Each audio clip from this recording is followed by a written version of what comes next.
देखिए, मैं हॉस्पिटल गया था क्योंकि मुझे स्पर्श ने बुलाया था। उसने मुझे बोला कि उसके हाथ में बहुत दर्द है, वो ड्राइव नहीं कर सकता। आप प्लीज हॉस्पिटल आ जाइए और मुझे पिक कर लीजिए। मिस्टर नाहर, झूठ मत बोलिए। मैंने आपको कोई कॉल नहीं किया और ना ही मेरे हाथ में कोई प्रॉब्लम है।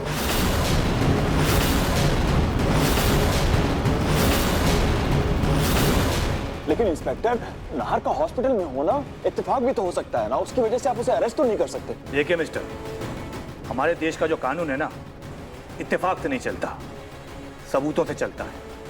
और मेरे पास ढेर सारे सबूत हैं।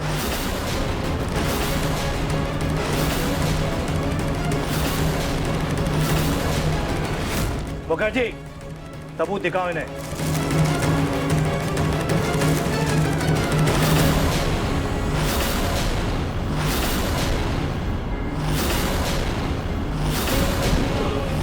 हाँ तो मिस्टर नाहर, इस वॉलेट को पहचानते हैं?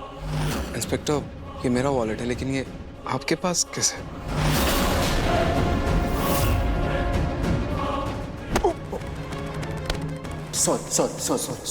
सॉरी। आप ठीक हो? I am sorry. शायद से उस आदमी से जब मैं टकराया था तो मेरा वॉलेट गिरा था, लेकिन मैंने ध्यान नहीं दिया। एक मिनट इंस्पेक्टर, ये आप वॉलेट की वजह से भैया को खूनी कैसे बोल सकते हो? ये वॉलेट तो वहाँ कोई भी रख सकता है, किसी को भी फंसा सकता है, जैसे भैया को फंसा दिया। ये वॉलेट से थोड़ा ना कोई सबूत साबित होता है। अरे यार मुखर्जी, बड़ी जिद्दी फैमिली है, बिना सबूत के मानेगी नहीं। चलो अब तुम्हें ठोस सबूत दिखाता हूँ। लाओ मुखर्जी।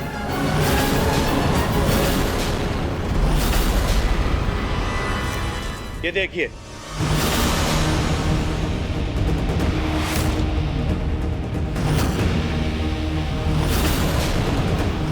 ये वही जहर की शीशी है जिससे शीतल की मौत हुई, और इस शीशी पर आपके बेटे नार के उंगलियों के निशान हैं।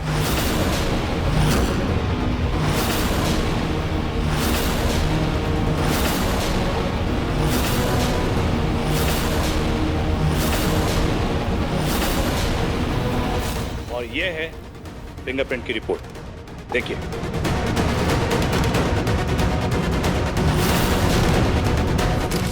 और ठोस सबूत चाहिए आप लोगों को?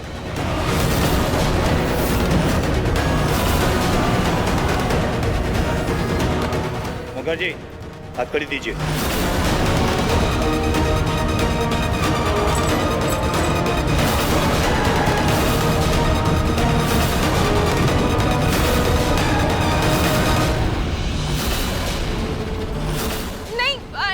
ऐसा नहीं हो सकता, ये नामुमकिन है।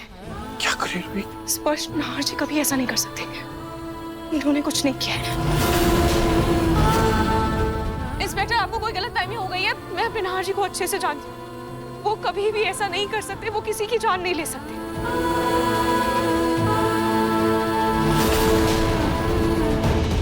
और जहां तक बात इन फिंगरप्रिंट्स की है, तो ये शीशी मेरे पास थी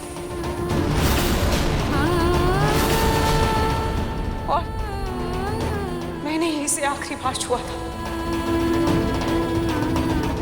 देखिए मैम, हमें हमारा काम करने दीजिए। अब मेरे पास इस आदमी के खिलाफ ढेर सारे सबूत हैं, तो प्लीज आप हट जाइए।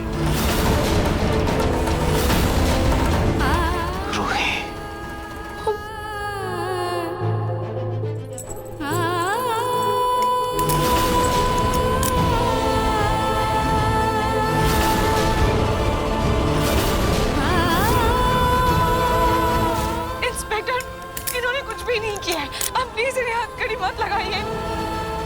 नाहर जी, आप कुछ बोल क्यों नहीं रहे? नहीं इंस्पेक्टर साहब, मेरा पोता ऐसा नहीं है, मेरे पोते ने कुछ नहीं किया, उसे मत ले जाइए। हाँ इंस्पेक्टर, आपको जरूर कोई गलतफहमी हुई होगी। नाहर बेटा, तुम कुछ बोल क्यों नहीं रहे हो? कुछ तो बोलो। मुखर्जी, लेके चलो इसे।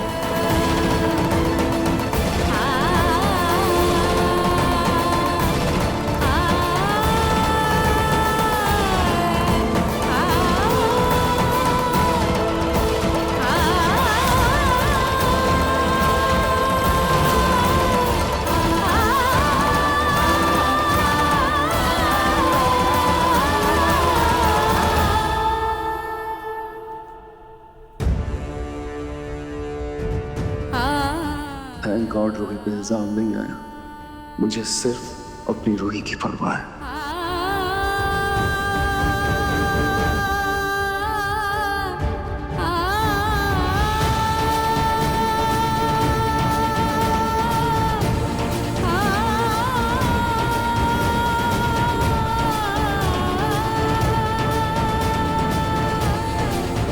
अरे कोई तो रोको, अरे मत ले जाने दो उसे रोको ना। संभालिए, रोको, कुछ करो ना, ने कुछ नहीं किया है। शांत हो जाइए। वकील को फोन कर, बड़े से बड़े वकील को फोन कर। मैं करता हूँ अभी। अभी तो ठीक है ना। सुन, तू टेंशन मत ले, हम नाहर जीजू को कुछ नहीं होने देंगे, ठीक है? तू टेंशन मत ले, तू फिक्र मत कर।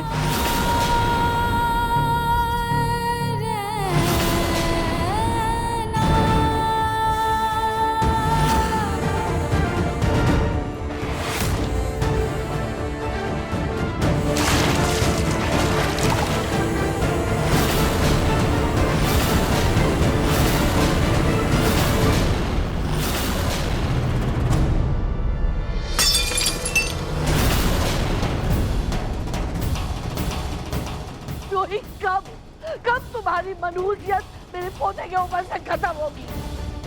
अरे उसकी जिंदगी बर्बाद करके रख दी है तुमने। तुम चली गई थी ना यहाँ से, तुम वापस क्यों आई? क्यों आई तुम वापस? रोही, तुमने आज एक बार फिर जता दिया कि मेरी जो नफरत है ना तुम्हारे लिए वो गलत नहीं है, सही है मेरी नफरत। और फिर इस घर में तुम्हारी वजह से खुशी की जगह मातम छा गया। अरे कहा तो मेरा नाहर दूल्हा बनने वाला था, इस घर में बहू आने वाली थी, लेकिन जब तुम्हारी वजह से तुम इस घर में डोली की बजाय अर्थी ले आई। ऊपर से नाहर पर ही उसका इल्जाम डाल दिया और उसे जेल भेज दिया तुमने। अरे कब तुम्हारे मनहूसियत हमारे परिवार के ऊपर से हटेगी? कब? दादी, मैंने कुछ भी नहीं किया है। मैंने शीतल के साथ कुछ नहीं किया, मैंने यकीन कीजिए। और मुझे नहीं पता कि नाहर जी के खिलाफ। खबरदार अगर अपनी काली जुबान से मेरे नाहर का नाम लिया तो। अब तो ना मुझे तुम्हारी शक्ल भी बर्दाश्त नहीं होती। बस आप प्लीज रूही को ब्लेम करना बंद कीजिए। और फिलहाल जरूरी ये है कि हम मिस्टर नाहर के लिए एक अच्छा लॉयर अरेंज करें। बहुत देख लेंगे, पर तुम दोनों अभी के अभी इस घर से निकलो, दफा हो जाओ।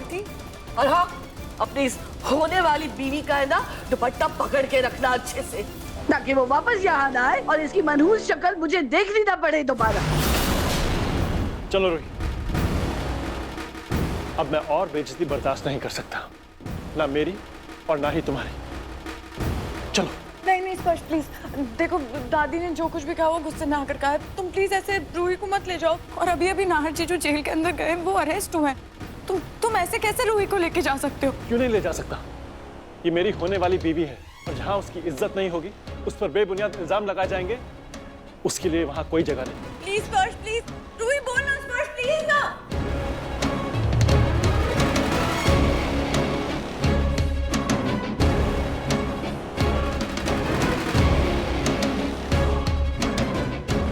ये वही जहर की शीशी है जिससे शीतल की मौत हुई, और इस शीशी पर आपके बेटे नाहर के उंगलियों के निशान हैं। हे खाटू जी, अगर मैं इस घर से चली गई तो मैं नाहर जी को कभी बेगुनाह साबित नहीं कर पाऊंगी। मुझे यहीं रहना है।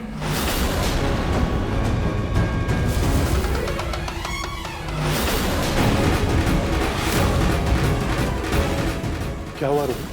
मुझे नाहर जी की मदद करनी है। रूही, ये क्रिमिनल मैटर है, तुम इन सब में मत पढ़ो। स्पर्श, नाहर जी को मेरी जरूरत है। मैं कहीं नहीं छूटूंगी। पागल मत बनो रूही, जो कुछ भी हुआ है उसमें मिस्टर नाहर की गलती है। उनकी कोई गलती नहीं है। नाहर जी ने कुछ नहीं किया। लेकिन पुलिस को सारे सबूत मिले हैं। मुझे उससे कोई फर्क नहीं पड़ता। जानती हूँ कि नाहर जी ने कुछ नहीं किया है, और अगर पूरी दुनिया भी उनके खिलाफ हो जाए तब भी मैं उनके साथ खड़ी रहूंगी, क्योंकि मुझे पता है वो बेकसूर है, उन्होंने कुछ नहीं किया है। स्पर्श, देखो, तुम प्लीज यहाँ से चले जाओ। मैं तब तक नहीं आऊंगी जब तक मैं सच का पता नहीं लगा लेती।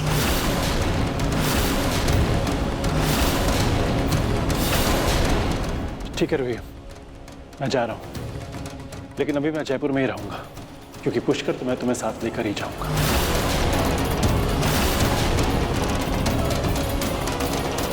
पापा अभी कोई भी वकील फोन नहीं उठा रहा। हम एक काम करते हैं, हम एक बार नाहर भाई को पुलिस स्टेशन देख कर आते हैं ना प्लीज। ठीक है बेटा। पापा जी मैं भी आपके साथ चलूंगी प्लीज। हाँ बेटा। रूही, अब जब तुम जा ही रही हो ना, लौट कर वापस कभी मत आना। वाह, आज चाहे हालात जैसे भी हो, लेकिन रूही इस घर की बहू रह चुकी है और हम सब जानते हैं कि रूही नाहर का कभी भी बुरा नहीं चाह सकते। इसलिए जब तक वो चाहे, और रूही बेटा तो जब तक तुम चाहो इस घर में रह सकती हो। पापा जी अब रूही मैं भी तुम्हारे साथ चलूंगी। मुन्नी वैसे भी सो रही, वो 2-3 घंटे तक नहीं उठेगी। और मम्मी जी प्लीज आप संभाल लीजिएगा ना मुन्नी को प्लीज। हाँ मैं संभालूंगी, तुम जाओ।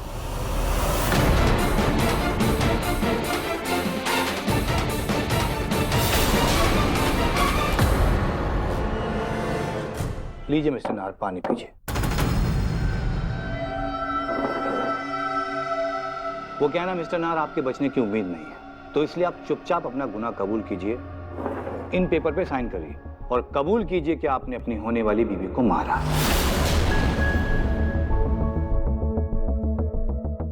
सॉरी इंस्पेक्टर, लेकिन मैं साइन नहीं करूंगा। मतलब आप इनकार कर रहे हैं कि आपने नहीं मारा? अगर आपने नहीं मारा तो किसने मारा मिस्टर नाहर? अगर मैंने इस जुर्म से इनकार किया तो कहीं रूही का नाम ना आ जाए, और अगर मैंने अपने ऊपर इल्जाम ले लिया तो असली कातिल कभी पकड़ा नहीं जाएगा। अभी चुप रहना ही मेरे लिए बेटर है। मिस्टर नाहर, यूं मुंह मोड़ने सच में चुपेगा? चुपचाप इन पेपर में साइन करो। मैंने कहा ना मैं कोई साइन नहीं करूंगा।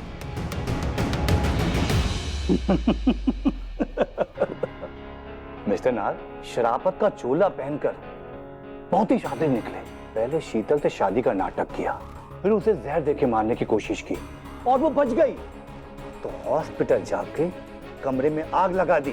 लेकिन एक बात याद रखना मिस्टर नाहर, ऐसे कब तक चुप रहोगे? देखिए, बड़े साहब ने कहा है कि जब तक मिस्टर नाहर से पूछताछ नहीं हो जाती आप लोग नहीं उनसे मिल सकते। अरे कैसे नहीं मिल सकते? अंदर मेरा बेटा है और मुझे उससे मिलना है। आप हटिए, जाने दीजिए मुझे। अरे रुकिए, अगर आपको मिलना है तो पहले वकील लेकर आइए। देखिए प्लीज हमें नाहर जी से बस 2 मिनट के लिए मिलने दीजिए प्लीज। सॉरी मैडम, आप लोग यहाँ से जाइए प्लीज। पापा लॉयर का फोन नहीं लग रहा। पता नहीं वो लोग नाहर जी के साथ कैसा सलूक कर रहे होंगे।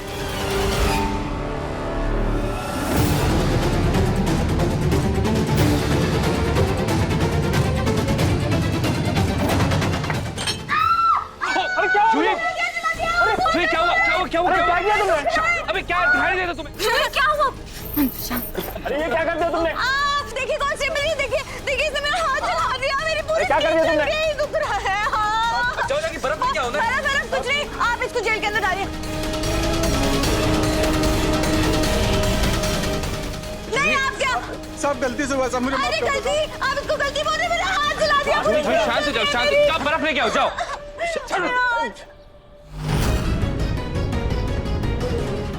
नाहर जी कहाँ है?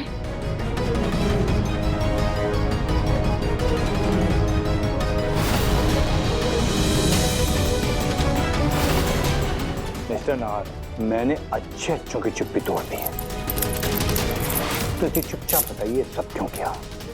और जब शीतल को मारना था तो शादी का नाटक क्यों किया? जब सच बता तो इससे पहले कि मैं अपना टेंशन से चल पाऊं। इंस्पेक्टर, मैंने कहा ना मैंने कुछ नहीं किया। अच्छा, तुमने कुछ नहीं किया तो आधी रात को हॉस्पिटल क्या करने गए थे? और क्या दुश्मनी थी शीतल से? कोई दुश्मनी नहीं थी, मैं बता चुका हूं। हाँ मैं हॉस्पिटल गया था क्योंकि मुझे स्पर्श ने बुलाया था। वाह मिस्टर नाहर, अजीब इत्तेफाक है। आप शीतल के कमरे में जाते हैं, कमरे से बाहर निकलते हैं और आपके बाहर निकलते शीतल के कमरे में आग लग जाती है। उस आग में आपकी होने वाली बीवी जल के मर जाती है। इतना बड़ा इत्तेफाक कैसे हो सकता मिस्टर नाहर? मुझे कुछ नहीं पता। चलो मिस्टर नाहर, मान लेते हैं कि ये खून आपने नहीं किया। अगर ये खून आपने नहीं किया तो ये खून आपकी पहली बीवी ने किया है।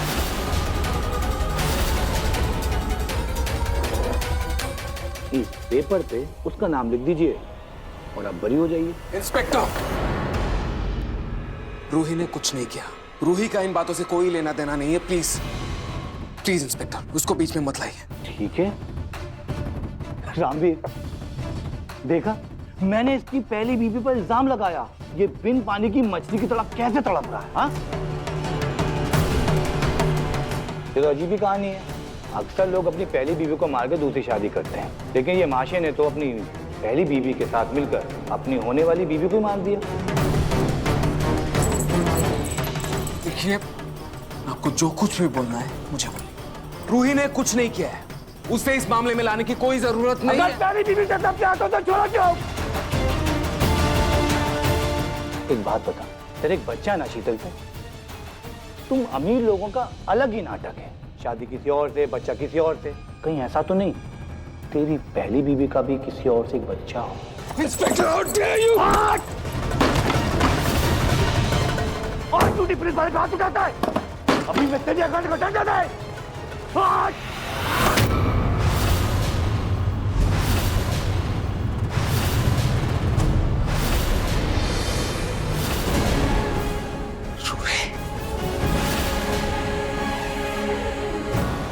आप अंदर कैसे आई? ये आप क्या कर रहे हैं? आप नाहर जी पर हाथ कैसे उठा सकते हैं? ये मानवीय अधिकारों के खिलाफ है, और अगर आपने हाथ उठाने की कोशिश की तो मैं आपके खिलाफ कंप्लेन करूंगी। वाह, आग दोनों तरफ लगी है। क्या प्यार है। इंस्पेक्टर, तमीज से बात कीजिए। और रूही, तुम यहाँ क्यों आई? तुम प्लीज जाओ यहाँ से। नहीं नाहर जी, ये ऐसा कैसे कर सकते हैं आपके साथ? ये गलत है। वाह, ये गलत है। गलत ये नहीं, गलत वो जो शीतल के साथ हुआ। और मैं शीतल के कातिल को भूलने वाला नहीं। संध्या, इन्हें बाहर निकालिए। मैडम बाहर चलिए।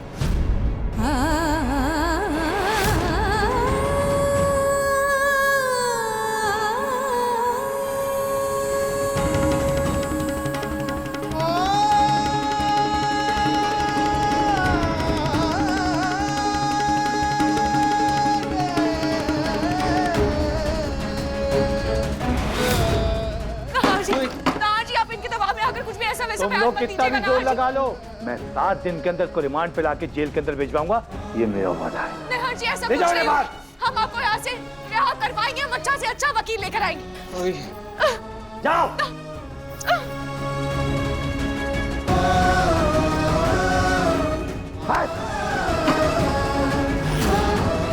निकलो, चलो। क्या कर रही हैं? अरे चलो चलो। अरे क्या किया आपने? ये क्या कर रही है आप? रूही, रूही, तू ठीक है? हाँ जूही, मैं तो ठीक हूँ, लेकिन क्या? पापा जी, वो इंस्पेक्टर नाहर जी के साथ बहुत बदसलूकी से व्यवहार कर रहा है। हमें जल्द से जल्द नाहर जी की बेल करवानी होगी। वो मैंने 3-4 लॉयर से बात की, सबने नाहर जी का केस लेने से मना कर दिया। वैसे हार नहीं मान सकते। हमें शहर के सारे वकीलों से बात करनी पड़ेगी और हमें बाहर को जल्द से जल्द छुड़ाना होगा। समर, पापा जी, वो मेरे कॉलेज का फ्रेंड है, उसके भाई भी लॉयर है। मैं आप लोग को उसका नंबर देती हूँ, एक बार आप बात कर लीजिए उनसे। समर बेटा, हम उसके पास जाके बात करेंगे। चल तू चल। चलिए हाँ, बाबू, ठीक है समर भाई। हाँ। जूही, तू घर जा। चल जल्दी। मुन्नी को तेरी जरूरत है। तू क्या करेगी? तो चलना साथ। जूही, तू प्लीज जाओ। मेरा सर बहुत भारी हो रहा है। मैं थोड़ी देर में आ जाऊंगी। तू प्लीज जा। ठीक है, तू प्लीज अपना ध्यान रखना, ओके? कुछ भी हो तो मुझे बताना। बाय। ऑटो।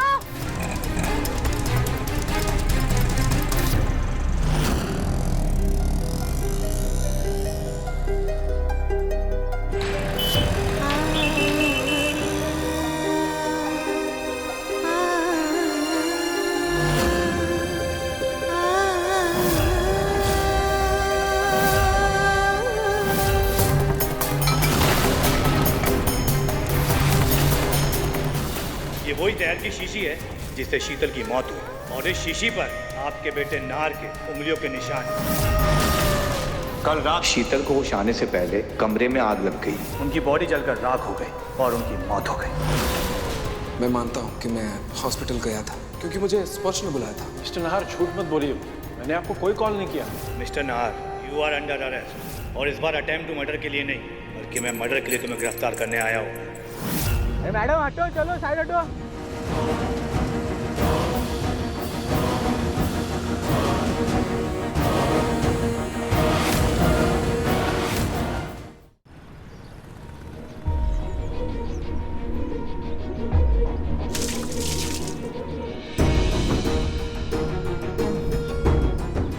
सब क्या हो रहा है? मुझे तो कुछ समझ में नहीं आ रहा है। वो जहर तो मैंने ही खाया था ना। शीतल को वो जहर किसने दिया? और नाहर जी ने कहा कि उन्हें हॉस्पिटल स्पर्श ने बुलाया। तो फिर स्पर्श ने ऐसा क्यों कहा कि उसने नाहर जी को हॉस्पिटल नहीं बुलाया? और अगर स्पर्श ने नाहर जी को हॉस्पिटल नहीं बुलाया तो स्पर्श के नाम से नाहर जी को किसने हॉस्पिटल बुलाया? आखिर ऐसा कौन है जो उन्हें फंसाना चाहता है? मुझे इन सारे सवालों के जवाब ढूंढने होंगे, वरना मैं 7 दिन के अंदर को रिमांड पे लाके जेल के अंदर भिजवाऊंगा, ये मेरा वादा है। अगर नाहर जी रिमांड पर चले गए तो उन्हें छुड़ाना और भी मुश्किल हो जाएगा। मुझे नाहर जी की बेगुनाही के सबूत ढूंढने ही होंगे, और वो मुझे हादसे की जगह पर ही मिलेंगे।